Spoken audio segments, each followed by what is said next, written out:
Hello friends, welcome to Ammalatha memorial channel. நம்ம சேனலில் நம்ம ஏற்கனவே ஒரு வீடியோ போட்டிருந்தோம், மெயின் பார்ட்ஸ் ஆஃப் ஏரோப்ளேன். அந்த வீடியோவில் நம்ம சொன்ன மாதிரி நம்ம ஒரு பார்ட்ஸை பற்றி டீட்டெயிலாக எக்ஸ்பிளைன் பண்ணணும்னு சொல்லியிருந்தோம். அது மாதிரி நம்ம இன்றைக்கி என்ன பார்க்க போகிறோம்னா விங்கை பற்றி பார்க்க போகிறோம்.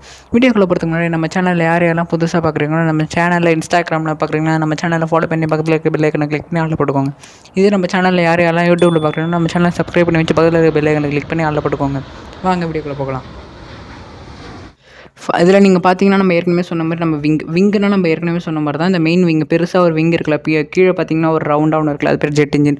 மெயின் விங் எதுக்கு யூஸ் ஆகுதுன்னு நம்ம ஏற்கனவே சொன்ன மாதிரி லிஃப்ட்டுக்கு, அதாவது மேலே பறக்கிறதுக்கு அதிகமாக மெயின் விங் தான் யூஸ் ஆகும். இந்த விங்கில் தான் உங்களுக்கு வந்து ஃபியூவல்லாம் ஸ்டோர் பண்ணி வைப்பாங்க. அந்த ஃபியூவல்லாம் ஏன் ஸ்டோர் பண்ணி வைக்கிறாங்கன்னு நான் அடுத்த டீட்டெயிலாக எக்ஸ்பிளைன் பண்ணுறேன்.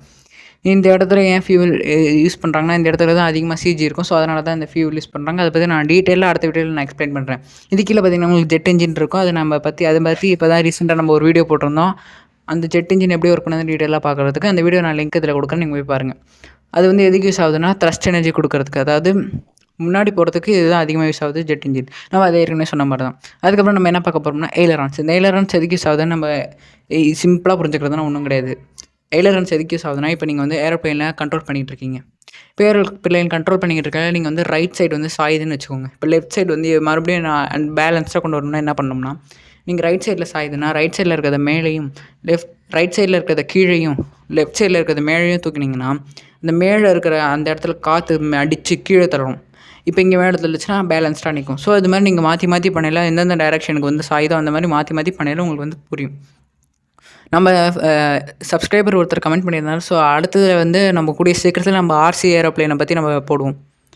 அதுக்கப்புறம் நம்ம பார்க்க போகிறது வந்து ஃப்ளாப்ஸ். இந்த ஃப்ளாப்ஸும் ஒன்றும் கிடையாது. இது எதுக்கு யூஸ் ஆகுதுன்னா லிஃப்ட்டு, அதாவது லிஃப்ட்டு வந்து மாற்றுறதுக்கு எவ்வளோ தூரம் பறக்கணுன்றது. அதே மாதிரி ட்ராக் வந்து இப்போ வந்து பின்னாடி இழுக்கும்ல காற்று, அந்த காற்று எவ்வளோ தூரம் இழுக்கணும் அதுக்கு தான் இந்த யூஸ் பண்ணுறாங்க. இந்த விங்ஸ் எல்லாம் நீங்கள் பார்த்தீங்கன்னா ஒரு ஷேப் மூலமாக உருவாக்கியிருக்கோம். அந்த ஷேப் பேர் ஏரோஃபாயில் ஷேப் அல்லது ஏர்ஃபாயில் ஷேப்பும்பாங்க.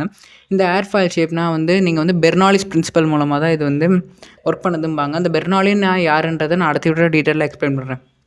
இதில் பார்த்தீங்கன்னா உங்களுக்கு காற்று வந்து கண்டினியூஸாக ஓடிக்கிட்டே இருக்கும். இந்த காற்று வந்து எப்போவுமே காற்றுன்றது வந்து ஒரு கண்டினியூஸானது தான், அது என்றைக்கும் நிற்காது. ஸோ அது வந்து பூமி நின்னால் தான் நிற்குன்றது ஐதீகம்.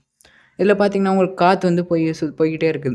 அதில் பார்த்தீங்கன்னா மேலே மட்டும் ஏர் மாலிகுல் ஸ்பீடாகவும் கீழே இருக்கிறதுல மட்டும் பொறுமையாகவும் போதும். நீங்கள் பார்த்தாலே உங்களுக்கு தெரியும். மேலே வந்து ஸ்பீடாக போகுது. ஸோ அங்கே தான் ஹை ப்ரெஷர் இருக்குன்னு நினைக்கக்கூடாது. அங்கே தான் லோ ப்ரெஷரே க்ரியேட் ஆகும். கீழே பார்த்தீங்கன்னா ஸ்லோவாக போகுது, இங்கே தான் ஸ்லோ ப்ரெஷர் க்ரியேட் ஆகும்னா அதை நினைக்காதீங்க. அங்கே தான் ஹை ப்ரெஷர் க்ரியேட் ஆகுது. அதாவது வெலாசிட்டி அதிகமாக ப்ரெஷர் கம்மியாகும். அதாவது திசைவேகம் அதிகமானால் அழுத்தம் கம்மியாகும். இதே அழுத்தம் அதிகமானால் திசைவேகம் கம்மியாகும். அதுதான், வேறு எதுவும் இல்லை. இதுதான் பெர்னாலிஸ் பிரின்சிபல். இந்த பெர்னாலிஸ் பிரின்சிபல் டீட்டெயிலாக போடணும்னா அடுத்த வீடியோவில் கமெண்ட் பண்ணுங்கள் பெர்னாலின். அடுத்த வீடியோ நான் டீட்டெயிலாக எக்ஸ்பிளைன் பண்ணுறேன். இந்த காற்று உங்களுக்கு கண்டினியூஸாக நடந்துக்கிட்டே இருக்கும். உங்களுக்கு இதனால தான் உங்களுக்கு வந்து ஏரோப்ளேன் வந்து பெர்னாலிஸ் பிரின்சிபல் மூலமாக தான் உங்களுக்கு வந்து மேலே ஏரோப்ளேன் பறக்குது. இது வந்து ஏரோப்ளேனில் மட்டும் கிடையாது, போட்லேயும் நடக்குது. நான் இதை பற்றி பெர்னாலிஸ் பிரின்சிபலை பற்றி டீட்டெயிலாக நான் அடுத்த வீடியோ எக்ஸ்பிளைன் பண்ணுறேன். இதில் பார்த்தீங்கன்னா உங்களுக்கு இந்த ஏரோஃபாயில் ஷேப்பில் பார்த்தீங்கன்னா 2 எட்ஜ் வரும். அதில் ஃபஸ்ட்டு லீடிங் எட்ஜும் அப்புறம் ட்ரைலிங் எட்ஜ். இந்த லீடிங் எட்ஜ் மூலமாக வர காற்று வந்து ட்ரைலிங் எட்ஜ் வழியாக போகும். ஸோ இப்படி தான் உங்களுக்கு வந்து காற்று அந்த லீடிங் எட்ஜுன்றது ஒரு பல்ஜியாக இருக்கும், அதாவது குண்டாக முன்னாடி இருக்கும். இந்த ட்ரைலிங் எட்ஜுன்றது கூர்மையாக இருக்கும், ஷார்ப்பாக. ஸோ இதில் இப்படி தான் உங்களுக்கு வந்து காற்று கிழிச்சிக்கிட்டு ஏரோப்ளேன் வந்து இதில் பறக்குது, வானத்தில் பறக்குதுவாங்க. அதுக்கப்புறம் இதில் பார்த்தீங்கன்னா மொத்தம் இந்த மெயின் விங் மட்டுமே 3 வகையாக மேஜர் பார்ட்ஸ் தான் இது. நீங்கள் வந்து இந்த விங்கோட கான்ஃபிகரேஷன் வந்து ஒரு கான்ஃபிகரேஷன் ஆஃப் ஏரோப்ளேனை பொறுத்து மாறும். அதாவது கான்ஃபிகரேஷனாக வேறு எதுவும் கிடையாது, வடிவமைப்பு தான். அதாவது ஒரு ஏரோப்ளேனோட வடிவமைப்புக்கு ஏற்ற மாதிரி விங்கு தயாரிப்பாங்க. இப்போ வந்து விங் எதுக்கு யூஸ் பண்ணுவாங்கன்னா, இது வந்து ப்ரைவேட் பிளைன்ஸ்க்கு தான் அதிகமாக யூஸ் பண்ணுவாங்க. அதாவது அதிக மேலே பறக்கிறதுக்கு, அதாவது மவுண்ட் எவரெஸ்ட் வரையும் போகிறதுக்குன்னா அதே மாதிரி இது வந்து ஒரு இடத்துக்கு மாறும். இதில் மொத்தம் 3 வந்து மேஜராக பார்க்க போகிறோம். அதில் வந்து ஃபஸ்ட்டு ஹை விங், அப்புறம் மிட் விங், அப்புறம் வந்து லோ விங். இந்த 3 எதுக்கு யூஸ் பண்ணுறாங்க நான் அடுத்த வீடியோ டீட்டெயிலாக எக்ஸ்பிளைன் பண்ணுறேன். மறக்காம நம்ம சேனலில் யாரெல்லாம் புதுசாக பார்க்குறீங்கன்னா நம்ம சேனல் இன்ஸ்டாகிராமில் பார்க்குறீங்கன்னா நம்ம சேனலில் ஃபாலோ பண்ணி வச்சு பக்கத்தில் இருக்க பெல் ஐக்கனை கிளிக் பண்ணி அதில் போட்டுக்கோங்க. இதே மாதிரி நம்ம சேனல் யாரெல்லாம் யூடியூப்பில் பார்க்குறீங்கன்னா நம்ம சேனல் சப்ஸ்கிரைப் பண்ணி வச்சு பக்கத்தில் இருக்க பெல் ஐக்கனை கிளிக் பண்ணி அதில் போட்டுக்கோங்க. அதுக்கப்புறம் நம்ம வந்து பின்னாடி செக்ஷன் வருவோம். ஏரோப்ளேனோட பின்னாடி செக்ஷனில் இருக்க விங்கை பார்ப்போம். இது பேர் டெயில் விங்கும்பாங்க. இதில் மொத்தம் 2 பிரியும். அதில் வந்து ஹரிசாண்டல் ஸ்டெபிலைசர், வெர்டிகல் ஸ்டெபிலைசர். இந்த வெர்டிகல் ஸ்டெபிலைசரில் பார்த்தீங்கன்னா ரட்டர்னு ஒரு செக்ஷன் இருக்கும். இந்த ரட்டர் செக்ஷன் எதுக்கு யூஸ் ஆகுதுன்னா, இப்போ நீங்கள் கீழே ஏரோப்ளேனை வந்து உருட்டிட்டு போகிறீங்கன்னு வச்சுக்கோங்க. உருட்டிட்டு போகிறது தான் இது பேர் டாக்ஸிம்பாங்க. இப்போ டாக்ஸி பண்ணிட்டு போகிறீங்கன்னு வச்சுக்கோங்க. இப்போ டாக்ஸி பண்ணிட்டு போகையில் உங்களுக்கு வந்து நீங்கள் காரில் திருப்புற மாதிரி திருப்ப முடியாது. ஸோ அந்த நேரத்தில் இந்த ரட்டர் யூஸ் பண்ணி தான் திருப்புவாங்க. இந்த ரட்டர் யூஸ் பண்ணி தான் நீங்கள் டாக்ஸி பண்ணையில் திருப்பி கொண்டு போய் உங்களுக்கு வந்து ரன்வே கொண்டு வருவாங்க. இது வந்து இங்கே மட்டும் யூஸ் பண்ணுவாங்களான்னு கேட்டிங்கன்னா, ஏரோப்ளேன் நீங்கள் பறந்துகிட்டே யூஸ் பண்ணுவாங்க. அது எப்போ யூஸ் பண்ணுவாங்கன்னா, இப்போ ஒரு எக்ஸாம்பிள் தான் சொல்கிறேன். இது ஜஸ்ட்டு இமேஜின் தான். உங்கள் முன்னாடி வந்து இமயமலை, அதாவது மவுண்ட் எவரெஸ்ட் இருக்குன்னு வச்சுக்கோங்க. அதுக்கிட்ட நீங்கள் ஸ்ட்ரெயிட்டாக போயிட்டுருக்கீங்க. இப்போ வந்து நீங்கள் நார்மலாக டர்ன் பண்ணிங்கன்னா நீங்கள் ஆக்சிடென்ட் ஆகிடுவீங்க. அது உங்களுக்கே தெரியும். ஸோ அந்த நேரத்தில் நீங்கள் வந்து ரட்டர் யூஸ் பண்ணலாம். அந்த நேரத்தில் ரட்டர் யூஸ் பண்ணிங்கன்னா ஷார்ப்பாக டர்ன் பண்ணுவீங்க. அதாவது சீக்கிரமாக டர்ன் பண்ணல நீங்கள் வந்து அந்த இடத்துல வந்து உங்களுக்கு எக்ஸ்ப்ளோஷனும் நடக்காது, எந்த பாதிப்பும் நடக்காது, ஆக்சிடென்ட்டை குறைக்கலாம். ஸோ அதனால் இந்த ரட்டர்ஸ் வந்து அதுலேயும் யூஸ் பண்ணுவாங்க. இது வந்து அதிகமாக யூஸ் பண்ண மாட்டாங்க. அதாவது எமர்ஜென்சி தான் மட்டும் யூஸ் பண்ணுவாங்க. அதுக்கப்புறம் பார்த்திங்கன்னா கீழே பார்த்திங்கன்னா ஹரிசாண்டல் ஸ்டெபிளைசர். இந்த செக்ஷன் ப்ளூ கலரில் இருக்குல்ல, இதில் பார்த்திங்கன்னா ஒரு இது இருக்கும். அது பேர் எலவேட்டர்மாங்க. இந்த எலவேட்டர் எதுக்கு யூஸ் ஆகுதுன்னா, இப்போ நீங்கள் வந்து ஏரோப்ளேன் வந்து டேக் ஆஃப் அப்பவும் லேண்டிங் அப்பவும் இதுதான் யூஸ் பண்ணுவாங்க.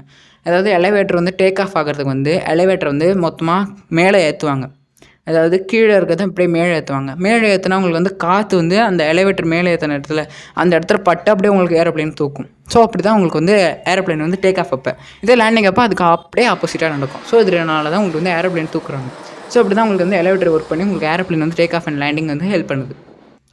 அதுக்கப்புறம் இதில் பார்த்திங்கன்னா மொத்தம் 4 ஃபோர்ஸ் பார்த்தோம். நம்மள லிஃப்ட்டு, வெயிட்டு, ட்ராக், த்ரஸ்ட்டு, அதெல்லாம் வந்து எதுக்கு யூஸ் ஆகுதுன்னு பார்த்தோம். இப்போ வந்து ஒரு பார்ட்ஸில் பார்த்திங்கன்னா அந்த பார்ட்ஸ்னால நமக்கு வந்து என்ன மோஷன் உருவாகுதுன்னு பார்க்க போகிறோம். ஃபஸ்ட்டு எடுத்தோடனே நம்ம என்ன பார்க்க போகிறோம்னா, இது எலவேட்டர். இந்த எலவேட்டர்னால உங்களுக்கு வந்து பிட்ச் மோஷன் ஒன்று உருவாகும். இந்த பிட்ச் மோஷன்னா ஒன்றும் இல்லை, மேலே அப் அண்ட் டவுன் வர்றது தான் பிட்ச் மோஷன்பாங்க. அதுக்கப்புறம் பார்த்திங்கன்னா ரோல். இந்த ரோல்னால் வேறு எதுவும் கிடையாதுங்க. அந்த ஏலரான்ஸ் யூஸ் பண்ணுறீங்க. அந்த ஏலரான்ஸ் யூஸ் பண்ணல ஒரு டர்னிங் கிடைக்குதுல்ல, அந்த டர்னிங் தான் ரோல். இது மூலமாக தான் நீங்கள் டர்ன் பண்ணுவீங்க. ஸோ அதை தான் ரோலும்பாங்க. அதுக்கப்புறம் யானைன்னு இருக்கும். இந்த யானை வேறு எதுவும் கிடையாது. நீங்கள் வந்து ரட்டர்ஸ் யூஸ் பண்ணுவீங்களா, அந்த ரட்டர் யூஸ் பண்ணுற மோஷனை தான் யான்பாங்க. இது மாதிரி 3 மோஷன் தெரியும். ஸோ அந்த 3 மோஷன் பேர் தான் பிட்சு, ரோலு, யானு வரும். இது வந்து நீங்கள் வந்து 12th standard, 9th and 10th கூட படிக்கலாம். நீங்கள் இந்த வருஷம் படிச்சிங்க, எந்த கிளாஸ் ஸ்டாண்டர்ட் படிக்கிறீங்கன்னு மறக்காமல் கமெண்ட் பண்ணுங்கள். அடுத்தது நம்ம என்ன பார்க்க போகிறோம்னா, இதில் பார்த்திங்கன்னா உங்களுக்கு ஏரோப்ளேனில் அந்த ஓரத்தில் தெரியும் ஒரு கூர்மையான பகுதி, அந்த பகுதி பேர் தான் விங்லெட். இந்த விங்லெட் அதிகமாக எதுக்கு யூஸ் பண்ணுவாங்கன்னா, உங்களுக்கு வந்து ஓர்டெக்ஸை குறைக்க, அதாவது காற்றுல இருக்க ஓர்டெக்ஸ். இந்த ஓர்டெக்ஸ்னால் என்னங்க அப்படின்னு கேட்குறீங்களா? ஓர்டெக்ஸ்னால் வேறு இல்லை, சுழல் தான். இந்த சுழற்சியை குறைக்கிறது தான். அதாவது காற்றுல அதிக ப்ரெஷர் இருக்கும்னா அந்த ப்ரெஷரை குறைக்க, அது மட்டும் இல்லாமல் ஃப்ரிக்ஷனை குறைக்க தான், இந்த சுழற்சியை குறைக்க தான் இது வந்து யூஸ் பண்ணுறாங்க. இதை நீங்கள் நார்மலாக யூஸ் பண்ணாமல் பார்த்தீங்கன்னா உங்களுக்கு வந்து ரொம்ப ட்ராக் இழுக்கும். அதாவது காற்று வந்து உங்களுக்கு பின்னாடி தள்ளிக்கிட்டே இருக்கும். ஸோ அதனால் உங்களுக்கு எனர்ஜி, த்ரஸ்ட் எனர்ஜி எவ்வளோ தான் கொடுத்தாலும் உங்களுக்கு ஃபியூல் அதிகமாக செலவாகும். ஸோ அதனால் உங்களுக்கு முன்னாடி அதிகமாக போக முடியுது. ஸோ அந்த விக்னெட்ஸ் யூஸ் பண்ணுறதுனால உங்களுக்கு வந்து வீக்கர் ஓர்டெக்ஸ், அதாவது ஓர்டெக்ஸ்ன்றது கம்மியாகுதா, அந்த கம்மியாகிறதுனால நீங்கள் வந்து ஸ்பீடாக போகலாம். ஸோ அதனால் உங்களுக்கு வந்து ஃபியூல் எஃபிஷியன்சி கம்மியாகுது. ஸோ அதனால் உங்களுக்கு வந்து ஓர்டெக்ஸ் அந்த விங்லெட்ஸ் யூஸ் பண்ணுறாங்க. நீங்கள் பார்த்தீங்கன்னா நான் ஏற்கனவே சொன்ன மாதிரி தான் உங்களுக்கு விங்கை பார்த்தீங்கன்னா நம்ம நார்மலாக பார்க்குற விங் டைப்ஸ் வந்து 3 தான். அது என்னென்னு நம்ம ஏற்கனவே சொன்ன மாதிரி தான், high wing, mid wing, low wing. இதில் பார்த்தீங்கன்னா இதுக்கு மேலேயும் இருக்கான். அது 35 டிஃப்ரெண்ட் டைப்ஸ் ஆஃப் இருக்கான். அதை பற்றி வேணும்னா மறக்காமல் நம்ம சேனலில் கமெண்ட் பண்ணுங்கள், 35 டைப்ஸ்னு. நம்ம சேனலில் யாரெல்லாம் புதுசாக பார்க்குறீங்கன்னா நம்ம சேனலை ஃபாலோ பண்ணி பக்கத்தில் இருக்க பெல் ஐக்கனை கிளிக் பண்ணி ஆளில் போட்டுக்கோங்க. இதே யூடியூப்பில் பார்க்குறீங்கன்னா நம்ம சேனலை சப்ஸ்கிரைப் பண்ணி வச்சு பக்கத்தில் இருக்கிற பெல் ஐக்கனை கிளிக் பண்ணி ஆளில் போட்டுக்கோங்க. அதுக்கப்புறம் நம்ம என்ன பார்க்க போகிறோம்னா, இந்த ஒரு கோடு மாதிரி கொடுத்துருக்காங்க. ஏலேருந்து பி வரையே போகுது. இது எதுக்குடா கோடு கொடுத்துருக்காங்கன்னு பார்க்குறீங்களா? இது பேர் தான் விங் ஸ்பேனும்பாங்க. விங் ஸ்பேன்னா வேறு எதுவும் கிடையாது. அதாவது அந்த ஒரு பக்க விங்லேருந்து இன்னொரு பக்க விங்கு வரைய வர தூரத்தை தான் விங் ஸ்பேனும்பாங்க. இந்த விங் ஸ்பேன் வந்து ஒரு ஏரோப்ளேனுக்கும் மாறும். சும்மா ஆவரேஜாக சொல்லப்போனால் ஒரு ஆர்டினல் கமர்ஷியல் ஏர்லைன், இப்போ ஒரு கமர்ஷியல் ஏர்லைன் எடுத்துக்கலாம். இப்போ வந்து நம்ம கமர்ஷியல் ஏர்லைன் செஸ்னான்னு ஒன்று கொடுத்துருக்காங்க. அது வந்து 150 ஃபீட்டாக, அதாவது 10 மீட்டர்ஸ். அது வந்து ப்ரைவேட் பிளைனா. இதே வந்து நீங்கள் கமர்ஷியல்னால் 40 மீட்டர்ஸ்லேருந்து 50 மீட்டர்ஸ் இருக்குமா. அதாவது ஃபீட்டில் சொல்ல போனால் 130 ஃபீட்லேருந்து 160 ஃபீட் வரையும் இருக்குமா. அதாவது மனுஷனோட அடியே 6 அடி தான் சொல்லுவாங்க. அப்போ 130 அடினா எவ்வளோ பெருசு நீங்களே பார்த்துக்கோங்க. தேங்க்யூ ஃபார் வாட்சிங் திஸ் வீடியோ. உங்களுக்கு இந்த வீடியோ பிடிச்சிருந்தா லைக் பண்ணுங்கள், ஃபாலோ பண்ணுங்கள், சப்ஸ்கிரைப் பண்ணுங்கள், கமெண்ட் பண்ணுங்கள், உங்கள் ஃப்ரெண்ட்ஸுக்கும் ஷேர் பண்ணுங்கள். இந்த மாதிரி நிறைய இன்ட்ரெஸ்டிங் வீடியோஸ் தெரிஞ்சுக்க நம்மளோட சேனலில் இன்ஸ்டாகிராமில் பார்க்குறீங்கன்னா நம்ம சேனலில் ஃபாலோ பண்ணி பக்கத்தில் இருக்க பெல் ஐக்கனை கிளிக் பண்ணி ஆள் போட்டுக்கோங்க. இது யூடியூப்பில் பார்க்குறீங்கன்னா நம்ம சேனலை சப்ஸ்கிரைப் பண்ணி வச்சு பக்கத்தில் இருக்க பெல் ஐக்கனை கிளிக் பண்ணி ஆள் போட்டுக்கோங்க. இது மாதிரி நிறைய இன்ட்ரெஸ்டிங் வீடியோஸ் தெரிஞ்சுக்க நம்மளோட சேனலில் ஃபாலோ அண்ட் சப்ஸ்கிரைப் பண்ணிடுங்க. அடுத்த வீடியோ நான் என்ன பண்ண போகிறேன்னா, ஏரோப்ளேன் வந்து அடுத்த பார்ட்ஸை பற்றி டீட்டெயிலாக எக்ஸ்பிளைன் பண்ணேன்.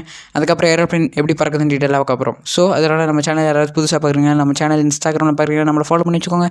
இந்த யூடியூப்பில் பார்க்குறீங்கன்னா நம்ம சேனல் சப்ஸ்கிரைப் பண்ணி வச்சுக்கோங்க. டாட்டா, பை பை. நான் அடுத்த வீடியோ சந்திக்கிறேன் உங்களை.